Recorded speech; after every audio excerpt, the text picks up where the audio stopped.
Vidéo, je vais vous expliquer pourquoi est-ce qu'il faut faire des crédits immobiliers, qu'est-ce qu'on fait si on a de l'apport. On regardera avec un exemple de quelqu'un qui a par exemple hérité de 100 000 euros. Est-ce qu'il vaut mieux acheter cash, est-ce qu'il vaut mieux acheter avec crédit?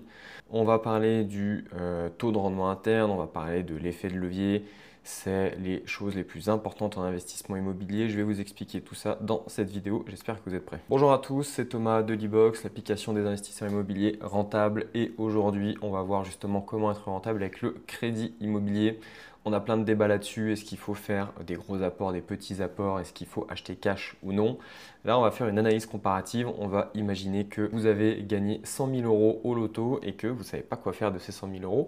Est-ce que je fais un achat cash? Est-ce que je fais du crédit immobilier dessus? On va quand même partir du principe que vous avez envie de faire de l'immobilier parce que vous avez compris que c'était l'un des meilleurs investissements. Mais comment est-ce que j'utilise ces 100 000 euros? On va faire tout de suite l'analyse. Je vais vous montrer mon écran et on va tout étudier ensemble. On va commencer par le cas numéro 1, l'achat cash. Donc là, l'idée, c'est de dire j'ai 100 000 euros. On va faire simple. On va dire que ces 100 000 euros, ça comprend l'achat, les frais de notaire et les travaux. J'achète un appartement, 100 000 euros. Rien de très particulier. Je fais une hypothèse d'un rendement brut à 8,9%. Ce 8,9%, il n'est pas choisi par hasard. C'est le rendement moyen des investisseurs immobiliers qui utilisent l'e-box. Bravo à vous, parce que le rendement moyen en France est de 5,9%. Donc les investisseurs qui utilisent l'e-box ont en moyenne 3% de rendement brut sur les investissements immobiliers. Et quand on a découvert ça, ça nous a fait plaisir. On va mettre un peu de charge. Je ne rentre pas dans le calcul, mais j'ai mis un petit peu de gestion locative, j'ai mis de la PNO, j'ai mis de la taxe foncière, etc. Ce qui fait qu'on arrive à un rendement net qui est à 7,5% pour cet investissement. Ça va nous faire un cash flow de 622 euros. Bah ouais, parce qu'en fait, 622 euros, on n'a pas de crédit immobilier. Donc du coup, c'est plus facile. Donc on a un gros cash flow. Et ça va nous faire des gains générés de 7 500 euros par an. Pourquoi 7 500 euros par an? Bah, tout simplement parce qu'on a un rendement de 7,5%. Sur un investissement de 100 000 euros, on a donc 7 500 euros par an de gains, de patrimoine net qui se crée tous les ans en plus. En termes d'intérêt d'emprunt, il n'y a pas de crédit, donc c'est pas très compliqué, ça nous fait zéro. Et on a un enrichissement total du coup sur 10 ans, on ne prend pas en compte la revente ici, de 75 000 euros, c'est-à-dire que pendant 10 ans, on a eu 7 500 euros. Je suis dans un cas simple, on va dire qu'on n'a pas d'impôt pendant 10 ans, ce qui n'est pas non plus déconnant si on fait de la location meublée.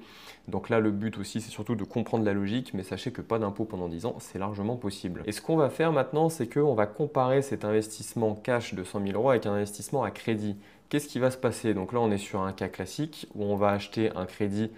On va faire un crédit de 20 ans à 3,5%. On va être un peu pessimiste en plus, on va dire qu'on met 20% d'apport, ce qui est quand même plutôt la tranche haute, ça dépend de votre situation, mais des apports de 10%, ça se voit encore très bien. Donc 20%, normalement, on est assez large. Et du coup, qu'est-ce qu'on va faire? On va mettre 100 000 euros d'apport, on va emprunter 400 000 euros, donc on va investir 500 000. Et on va dire que du coup, avec ces 500 000 euros, on est capable d'acheter 5 appartements ou alors un immeuble dans le même secteur. Du coup, on va rester sur la même chose. Soit on fait 5 fois le même achat de 100 000 euros comme on l'avait fait sur l'exemple du cash, soit on va sur un immeuble. Voilà, l'idée c'est juste de comprendre la logique derrière. On va dire que on est sur les mêmes rendements, hein. Globalement ça ne change rien. On va faire la même opération 5 fois, donc notre rendement brut il ne va pas bouger, notre rendement net il ne va pas bouger, même si en réalité si on part sur de l'immeuble, on va économiser certaines charges de copropriété, donc on va avoir un rendement net qui est en réalité un petit peu plus élevé, mais on va être conservateur dans cette simulation et puis on va partir du principe que c'est la même chose. Au niveau du cash flow, on voit que là 172 euros, cash flow beaucoup plus petit, forcément vu que là on a un crédit immobilier du coup sur 400 000 euros, le cash flow est beaucoup plus faible. Est-ce que ça veut dire qu'on s'enrichit moins? Absolument pas. En termes de gains générés, ce qu'on voit c'est qu'on va être à 37 500 euros par an, on va être à 5 fois plus, hein. Si je fais 5 fois 7 500, je tombe bien sur 37 500 euros. Donc ça c'est pareil, j'ai 7,5 de rendement net sur un investissement de 500 000 euros. Je gagne donc 37 500 euros par an. Il se trouve que dans ce cas-là, en fait, je vais avoir des intérêts d'emprunt vu que j'ai un crédit derrière. Les intérêts d'emprunt, vous le savez, si vous nous suivez sur YouTube, les montants ne sont pas les mêmes en fonction des années. Au début, on paye beaucoup, à la fin, on paye de moins en moins. Sur une moyenne de 10 ans, qui est là notre exemple, on va payer 11 548 euros d'intérêt d'emprunt, ce qui fait qu'on va avoir un gain qui est à peu près à 25 000 euros. Et du coup, ce gain-là, si on le multiplie par 10, en fait, on voit qu'on arrive à 259 000, quasiment 260 000, par rapport aux 75 000 qu'on avait avant. Donc on voit d'un coup tout l'intérêt de faire du crédit immobilier. Et ça, en fait, c'est pas magique, c'est ce qu'on appelle l'effet de levier. D'un côté, on a un investissement qui nous rapporte 7,5, de l'autre, on a un crédit qui nous coûte 3,5. Et donc du coup, ce 4% d'écart entre les deux, on fait du levier dessus et ça multiplie notre rendement. Là, si on fait un espèce de retour sur cash, en fait, on voit que là, on est à 7,5, mais en fait, là, on est à 37,5 parce qu'on a investi 100 000 euros et on a quelque chose qui nous rapporte 37 500. Alors, en réalité, on paye les intérêts, donc en fait, on n'est pas vraiment à 37,5. On est plutôt sur quasiment 26% de rendement sur notre cash investi parce que on a 37 500 qui rentrent, on a 11 500 qui sortent, c'est des frais, c'est perdu, c'est des intérêts d'emprunt, c'est payé à la banque, mais ça fait qu'on sort quand même en moyenne sur 10 ans avec quasiment 26 000 euros, donc on est à 26% de rendement sur notre cash, là où avant on était à 7 500 euros. Comment est-ce que ça marche? En fait, c'est l'effet de levier, ce que je viens de vous expliquer. Donc, l'image ici le montre assez bien. D'un côté, on achète, alors j'aime bien dire on achète de l'argent et on vend de l'argent. En réalité, c'est pas exactement ça, mais c'est on emprunte et on place de l'argent derrière. Donc, d'un côté, l'argent de la banque, il nous coûte 3,5%. De l'autre, on le place dans un investissement à 7,5 net. Donc, on a une marge de 4% sur ce qui nous reste. Et en fait, ce 4%, là, on le multiplie par 5. Et donc, du coup, ça nous fait notre rendement. Ceux qui sont un petit peu plus tatillons vont remarquer que 5 x 4, ça fait que 20. Alors qu'en réalité, ici, on était plutôt à 26% de rendement sur notre cash. Je rentre pas dans les détails, mais on a un effet ciseau qui est assez magnifique dans l'immobilier.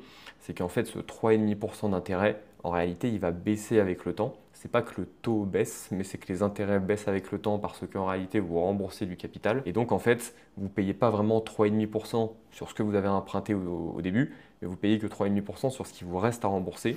Et quand vous refaites un petit micmac calcul pour refaire ce taux-là par rapport au montant qui a été emprunté, on voit que le 3,5, il va baisser à 3,2, 3, 2,5, etc. Et au fur et à mesure, les intérêts en fait baissent. Et donc votre marge de 4% ici, elle augmente. Et ça, c'est assez magnifique. Conclusion, qu'est-ce qu'il faut faire? Moi, je pense que tant que les taux, en fait ça, on est en train de dire le levier, c'est beau, machin.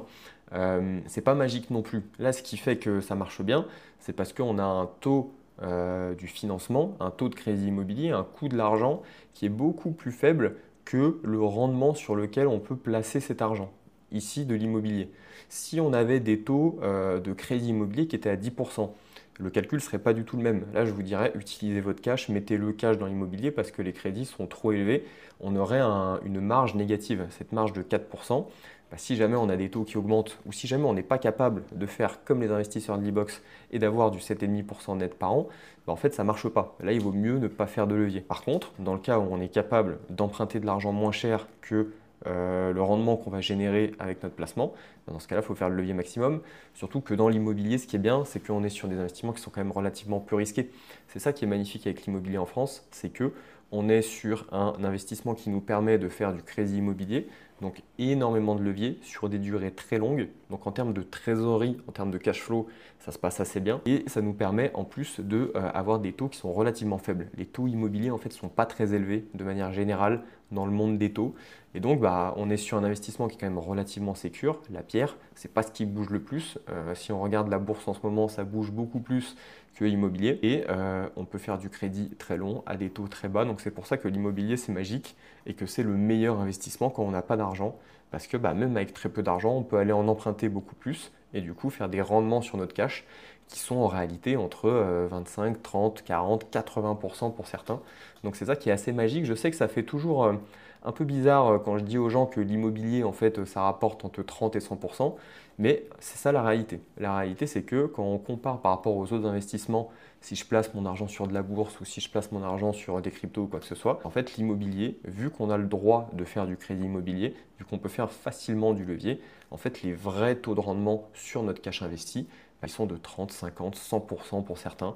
Et c'est ça qui est assez magique et peu de gens s'en rendent vraiment compte. Petit bonus, c'est qu'ici, on n'a même pas pris en compte la valorisation du bien. En réalité, là, tout ce que je dis, c'est en termes de rendement. On n'est pas du tout en termes de rentabilité. Je rappelle que la rentabilité, ça prend en compte du coup l'évolution de la valeur du bien.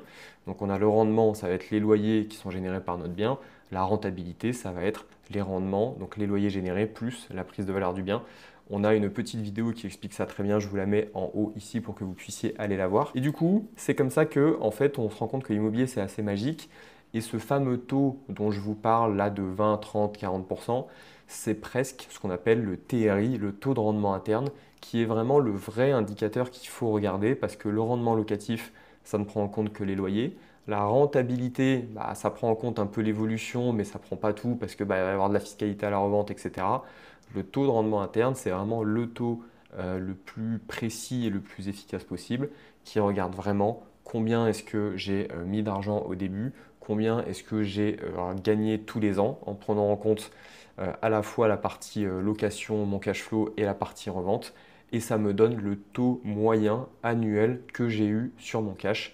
Et ce taux-là, c'est celui qui va vraiment vous dire si vous vous enrichissez et si votre argent est bien placé. J'espère que c'était clair. Si vous avez des questions, comme d'habitude, posez-les-moi en commentaire. Je vous y réponds avec grand plaisir. Si vous avez des questions, des idées de vidéos sur des sujets que vous voulez que je développe, avec grand plaisir, n'hésitez pas à me le dire aussi en bas de la vidéo. En attendant, je vous souhaite de très bons investissements. Je vous dis à la semaine prochaine. Ciao, ciao.